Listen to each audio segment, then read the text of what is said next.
तो आज एक नया अध्याय लिखती हुई द्रौपदी मुर्मू नजर आएंगी, आज एक नया इतिहास रचती हुई द्रौपदी मुर्मू नजर आएगी। और रंजीत कहा जा सकता है कि आज ऐतिहासिक पल है, आज एक नया अध्याय यहाँ पर होने वाला है जिसका गवाह आज हर हिंदुस्तानी बनेगा और बनना भी चाहिए, क्योंकि इसके पीछे के बहुत मायने हैं, बहुत मायने हैं। और यही वजह है कि हम लगातार उनके संघर्षों की कहानी, उनकी कहानी आपको लगातार बताने की कोशिश कर रहे हैं कि कैसे उन्होंने लगातार संघर्ष करते हुए खुद को आगे बढ़ाया, खुद को यहां तक पहुंचाया और वो कभी रुकी नहीं, कभी पीछे मुड़ करके नहीं देखा। और वो यही वजह है कि आज वो देश के सबसे सर्वोच्च पद पर बैठने जा रही है। अब से थोड़ी देर बाद ठीक 10:15 बजे उनका शपथ ग्रहण समारोह होने जा रहा है द्रौपदी मुर्मू का।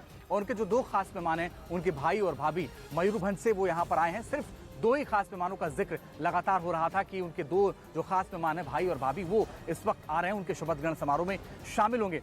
ये कहानी इतनी आसान नहीं है, ये कहानी संघर्षों की कहानी है, ये कहानी प्रेरणा की कहानी है जो द्रौपदी मुर्मू ने जिया है। क्योंकि जब वो शपथ ग्रहण समारोह में हिस्सा लेंगी, जब वो शपथ ले रही होंगी राष्ट्रपति के तौर पर, तो जाहिर तौर पर उन संघर्षों को याद किया जाएगा। और वही इसी बात का सबीना हम लोग लगातार जिक्र भी कर रहे हैं कि जब भी वो शपथ ग्रहण के दौरान ये सब सोचेंगी, उनके जहन में जरूर चल रहा होगा कि काश वो जो जितनी चीजें पीछे उन्होंने की, अगर वो नहीं किया होता तो ये भी नहीं होता। और 6 दशक पहले के अगर गांव के वासी वहां पर होंगे तो ये जरूर सोच रहे होंगे कि जिस मयूरभंज जिले में मौजूद एक बहुत छोटे से गांव, जहां पर दूर दूर तक किसी तरह की कोई सुविधा मौजूद नहीं होती थी और राजनीति का नाम आते ही एक अलग ही दृष्टिकोण यहां पर पैदा होता था। और खासतौर से अगर उस गाँव की बेटी ये सोचे कि आने वाले वक्त में वो एक शिक्षिका की भूमिका के बाद कार्यरत होते हुए अपनी जिंदगी को एक पड़ाव में ऐसा लाएगी जहां पर सियासी सफर की उसकी शुरुआत होगी, तो एक अलग ही नजर था। एक पल के लिए कहा जाता है कि उन्हें यह भी लगने लगा कि कहीं आदिवासी महिलाएं, कहीं उनका समाज उनसे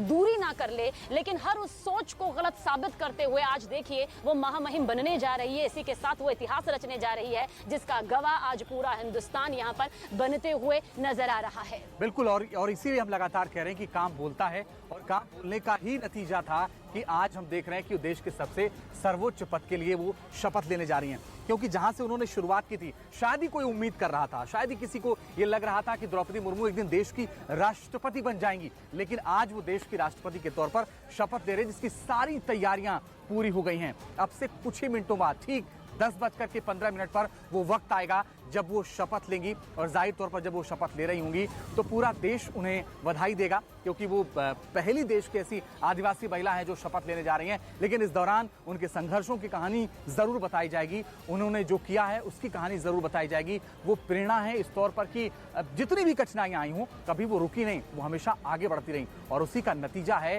कि आज वो राष्ट्रपति के तौर पर शपथ ले रहे हैं। सबीना, लेकिन एक बड़ी बात यह है कि जो कुछ उन्होंने जिया है वो अपने आप में बड़ी बात है और इतना आसान नहीं था द्रौपदी मुर्मू हो जाना। आसान नहीं था, और इसी आसान ना होने वाले सफर को, जिनमें सिर्फ और सिर्फ संघर्ष था, वो दर्द था, वो जख्म थे, जो कि साल 2009 से साल 2015 तक सबसे ज्यादा उन पर नजर आए, उन्हें पार करते हुए, पार पाते हुए वो महामहिम यहाँ पर बनने जा रही हैं। और इसके पीछे उनकी वो मेहनत है, वो संघर्ष है, उनका वो फर्ज है जो उन्होंने 100% यहाँ पर पूरी संजीदगी के साथ निभाया। और जैसा कि अंजित मेरे सहयोगी ये भी बता रहे हैं कि बस कुछ ही देर में करीब 10:15 बजे वो तस्वीर सामने आएगी जब शपथ ग्रहण करते हुए वो नजर आएंगी। सीजेआई एनवी रमणा जो है वो उन्हें शपथ ग्रहण यहाँ पर दिलाएंगे और साथ ही उसके बाद 21 तोपों की सलामी, जिसकी गूंज के लिए इस वक्त पूरा देश तैयार बैठा है कि वो 21 तोपों की जो सलामी होगी वो यहाँ पर दी जाएगी उन्हें। बिल्कुल, अभी जब वो शपथ लेगी उसके बाद 21 तोपों की सलामी दी जाएगी, फिर उसके बाद वो राष्ट्रपति भवन की तरफ रवाना हो जाएंगी।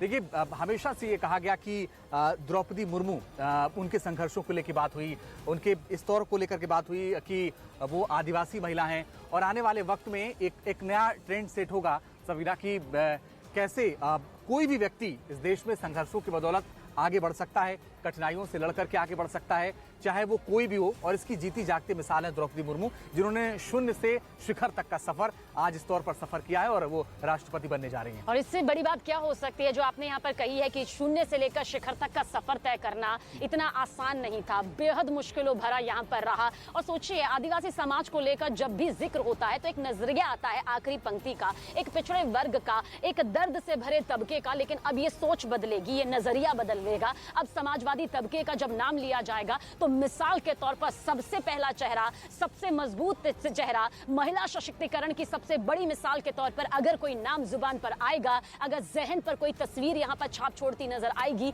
तो वो है द्रौपदी मुर्मू की, जो कि देश के 15वें राष्ट्रपति के तौर पर शपथ लेने जा रही है। और इसके साथ साथ वो स्वतंत्रता के बाद जन्मी पहली महिला है जो कि राष्ट्रपति बनने जा रही हैं। प्रतिभा पाटिल के बाद वो दूसरी महिला राष्ट्रपति यहाँ पर बनने जा रही हैं। यानी कि सोचिए किस तरह से एक नया चमकदार अध्याय लिखा जा रहा है। और एक ऐसी महिला द्रौपदी मुर्मू रही जहां पर सियासत का हिस्सा होकर भी वो सियासी चमक दमक से कोसों दूर रही। उनका काम बोलता रहा, भले ही उनके काम की चर्चा जगह जगह नहीं होती थी और ये उनके लिए कभी कोई मायने नहीं रखता था, पर आज हर कोई टटोल रहा है उनकी निजी जिंदगी के पहलू को। हर कोई जानना चाहता है कि सियासी सफर की शुरुआत उन्होंने कैसे की और आखिर किस तरह से एक महामहिम की जो दौड़ थी उसमें ना सिर्फ उन्हें शामिल किया गया, वो खुद से शामिल नहीं हुई अंजीत, उन्हें शामिल किया गया और उसमें उन्होंने कामयाबी का झंडा लहराया। बिल्कुल। और एक अपडेट और आपको दे दें कि प्रधानमंत्री नरेंद्र मोदी भी पहुंच गए हैं और यानी जो आने जाने का सिलसिला था वो शुरू हो चुका है। सारे लगभग मंत्री पहुंच गए थे, प्रधानमंत्री का आना था, प्रधानमंत्री भी यहां पर पहुंच गए हैं। ताजा अपडेट ये है। लेकिन जैसा सबीना जिक्र कर रही थी कि हर कोई ये जानना चाहता है और जानने के पीछे सिर्फ एक वजह है कि जो देश की पहली आदिवासी महिला राष्ट्रपति बन रही हैं, उनकी कहानी क्या है, कहानी क्या उन्होंने है? कैसे जिया है जीवन और कैसे वो यहाँ तक पहुंची हैं। जब उनके संघर्षों के बारे में आप सुनते हैं, आप पढ़ते हैं, आप जानते हैं, तो आपको हैरानी होती है कि क्या ऐसे भी कोई हो सकता है, ऐसे भी कोई जीवन जी सकता है जिसका जीवन इतना कठिन रहा हो, इतना टफ रहा हो और वो राष्ट्रपति के पद पर पहुंच जाए, यानी शिखर तक पहुंच जाए, देश के सबसे सर्वोच्च कमांडर के उसमें पहुंच जाए।